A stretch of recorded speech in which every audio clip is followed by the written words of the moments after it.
ఒక ఐలాండ్ వెళ్తున్నాం. ఆ ఉలు ఐలాండ్ దగ్గరికి వచ్చేసరికి సీ అయితే కొంచెం కామ్ అవుతుంది అంటున్నారు. కానీ ప్రజెంట్ అయితే 10,000 టన్నులు మాత్రమే తీసుకుంటాం. 10,000 టన్నులు 11,000 టన్నులు మొత్తం కంప్లీట్గా కాకుండా అటు ట్రాన్స్ఫర్ చేస్తుందండి. ఇవన్నీ ఏంటంటే ఫిషింగ్ వెసల్స్ ఉంటాయండి. హలో అండి, అందరూ బాగున్నారా? Welcome to hair Raja talks. ఈరోజు నేను ఈ వీడియో మా షిప్ ఆయిల్ ట్యాంకర్ అండి, డీజిల్ ఆయిల్ ట్యాంకర్. ఆ షిప్ లోడింగ్ ఎలాగవుతుందో, ఆ లోడింగ్ అయిపోయిన తర్వాత డిశ్చార్జ్ ఎలాగవుతుందో అవన్నీ ఈ వీడియోలో నేను చూపిస్తాను. అలాగే ఈ వీడియో కాకుండా జనరల్ కార్గో షిప్ నేను ప్రస్తుతం పనిచేస్తున్నాను, ఆ షిప్లో కూడా లోడింగ్ ఎలాగవుతుందో, తర్వాత డిశ్చార్జ్ ఎలాగవుతుందో అది కూడా మీకు చూపిస్తాను.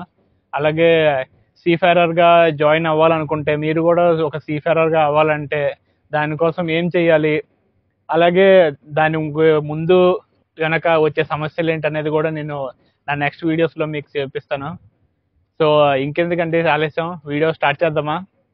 ఆయిల్ డిశ్చార్జ్ ఎలాగవుతుంది అనేది, ఆయిల్ లోడింగ్ ఎలాగవుతుందండి ఈ వీడియోలో మీకు చూస్తారు.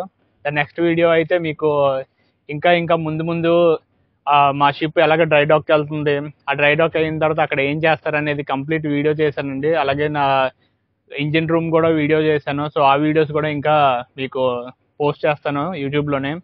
ప్రజెంట్ అయితే సిగ్నల్ లేదు, సో చాలా రోజులు అయింది, అందుకే వీడియో ఎడిట్ చేసి అయితే ఉంచాను. సో నెక్స్ట్ వీడియోస్లో మీకు ఇవన్నీ చూస్తాయి. So stay tune guys.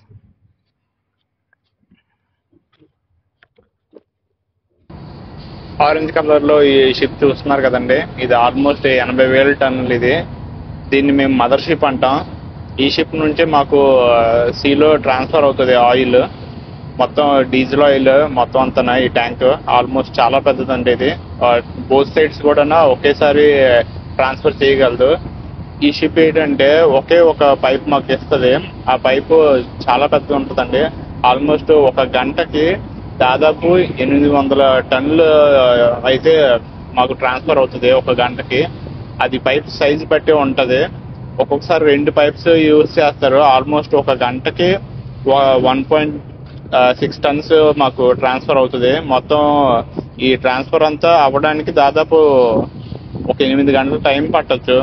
ఎందుకంటే మా షిప్ కెపాసిటీ 12,000 టన్నులు, కానీ మేము ఎప్పుడు 10,000 టన్నులు మాత్రమే తీసుకుంటాం. 10,000 టన్నులు 11,000 టన్నులు మొత్తం కంప్లీట్గా కాకుండా. అక్కడ నా ఫ్రెండ్ అయితే ఉన్నాడు, చెక్ చేస్తున్నాడు మొత్తం పైప్ లైన్స్ అవి చూసారు కదా మీరు. ఇదే అండి మా షిప్, డీజిల్ ట్యాంకర్. పెద్దదేం కాదు, బట్ అలాగని మరీ చిన్నదేం కూడా కాదు. మీరు ఇంతకుముందు ఎప్పుడు చూసుంటారు. సో ఈ వీడియో అయితే మీకు బాగా నచ్చుతుందని అనుకుంటున్నాను. ఇదండి మీ లోడింగ్ ట్రాన్సాక్షన్. అది లోడింగ్ ఎలాగవుతుంది అనేది మీరు చూస్తున్నారు కదండి, ఒక షిప్ నుండి ఇంకో షిప్కి. నార్మల్గా అయితే ఇప్పుడు బయటకైతే వెళ్తాం మేము, ఇప్పుడైతే వెళ్ళిపోతున్నాము ఆ సీలోనే. కొంచెం రఫ్ సీగా అయితే ఉన్నది సీ. ఇంకా అక్కడికి హూలు ఒక ఐలాండ్ వెళ్తున్నాం. ఆ హూలు ఐలాండ్ దగ్గరికి వచ్చేసరికి సీ అయితే కొంచెం కామ్ అవుతుంది అంటున్నారు. కానీ ప్రజెంట్ అయితే కొంచెం బాగా రఫ్గా ఉన్నది sea. Almost 4 nautical miles 5 nautical miles అంటే ఇక్కడ సముద్రంలో మైల్స్ అని అంటాం. 4 nautical miles 5 nautical miles speeds అయితే మేము వెళ్తున్నాం. మీరు చూసారు కదండి లోడింగ్, అదే అండి లోడింగ్. నార్మల్గా ల్యాండ్లో లోడింగ్ ఉంటుంది, అలాగే సీలో లోడింగ్ ఉంటుంది. 2 రకాల లోడింగ్లు ఉంటాయి. మా సీలో లోడింగ్ అయితే చేసాం. ఇప్పుడు డిశ్చార్జ్ అయితే చేస్తామండి. ఒక ఐలాండ్ దగ్గరికి వెళ్ళిన తర్వాత అక్కడ యాంకర్ వేసేసి అక్కడ షిప్స్ వస్తాయి, అక్కడ డిశ్చార్జ్ చేస్తాం. ఇది చూసారు కదా, షిప్ వస్తుంది. ఆ షిప్పే మేము ఎప్పుడు డిశ్చార్జ్ చేస్తాం. అలాంటి కుడివైపు ఎడమవైపు 2 వైపులు కూడా డిశ్చార్జ్ చేస్తాం. ఒక షిప్కి 8 పైప్స్ ఇస్తామండి, 6 ఇంచ్ పైప్స్, అలాగే 4 ఇంచ్ పైప్స్. మా షిప్ చిన్న షిప్స్కి వచ్చేసరికి ఒక గంటకి 400 టన్నుల నుంచి 500 టన్నులు ట్రాన్స్ఫర్ చేస్తుందండి. ఇవన్నీ ఏంటంటే ఫిషింగ్ వెసల్స్ ఉంటాయండి, అంటే చేపల బోట్స్ ఉంటాయి కదండి, వాటికి సప్లై చేస్తారు ఇవన్నీ. ఇలాంటి వెసల్స్ చాలా ఉంటాయి, అవి ఎప్పుడు కంటిన్యూగా వస్తూనే ఉంటాయి ఐలాండ్ దగ్గరికి. సో మాకు ఇప్పుడు ఏంటంటే అక్కడ యాంకర్ వేసి ఆ షిప్స్కి ఇస్తుంటాం. చూసారు కదండి, ఇప్పుడు మీరు చూస్తున్నారు కదా, నేను వాయిస్ ఓవర్ అయితే ఇస్తున్నాను ఎందుకంటే ఇక్కడ చాలా హైగా ఉన్నది వాల్యూమ్, ఏం అర్థం కాదు. సో నేను వాయిస్ ఓవర్ అయితే ఇస్తున్నాను, మొత్తం మ్యూట్ చేస్తాను. ఇక్కడ మీ షిప్ ఎలాగా టచ్ చేస్తారు, ఎలా టై చేస్తారు అనేది మీరు చూస్తున్నారు కదా.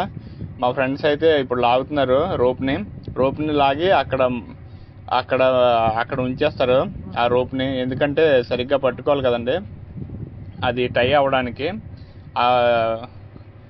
మొత్తం ముందు భాగం అయితే ఉంటుంది, వెనక భాగం కొంతమంది, తర్వాత ముందు భాగం కొంతమంది లాగుతారు మొత్తం రోప్ చాలా హెవీగా ఉంటుంది రోప్, అందుకే ఎక్కువ మంది కలిసి వర్క్ చేయాల్సి వస్తుంది ఇలాంటి షిప్స్లోనే. ఇప్పుడు మీరు చూస్తున్నారు కదా, ఇంకొద్దిసేపట్లో అయితే రోప్ వచ్చేస్తుంది. మా ఫ్రెండ్ అయితే వెళ్తున్నాడు, చాలా హెవీగా ఉందని కొంచెం లూజ్ చేయమనేసి. ఇంకా బ్యాక్ సైడ్ అయితే రోప్ ఆల్రెడీ టై అయిపోయింది, ఫ్రంట్ సైడ్ ఇంకా ఇప్పుడు రోప్ టై అవ్వలేదు. ఇప్పుడు మీరు చూస్తున్నారు కదండి, ఇవన్నీ కలిసి డొంగిన్ ఐలాండ్ అనే ఒక ఐలాండ్ ఉంటుందండి.